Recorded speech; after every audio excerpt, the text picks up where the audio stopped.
How many towels do you need for the gym?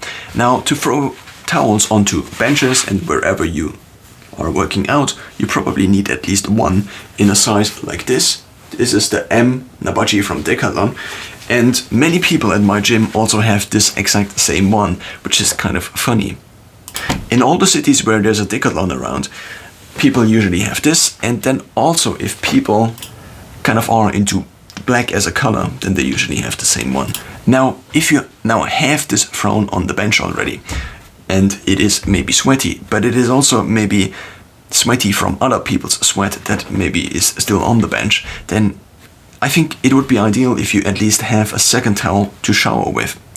Now, it depends on whether you can actually get this dry afterwards, and for this reason these microfiber towels are also very nice. But if you cannot get this dry afterwards, then it's a little bit of a problem. So at least if you have your gym bag with you, what I often do is that I just then open the bag up, which lets a little bit of air into the ventilation here. Because usually you shower and then afterwards you want to leave. So therefore all this stuff is just kind of in there. This now means you already have 2 towels. Now, in addition, if you want to do something else at the gym, like let's say go to the sauna, then you need a 3rd towel. And this 3rd towel needs to be larger.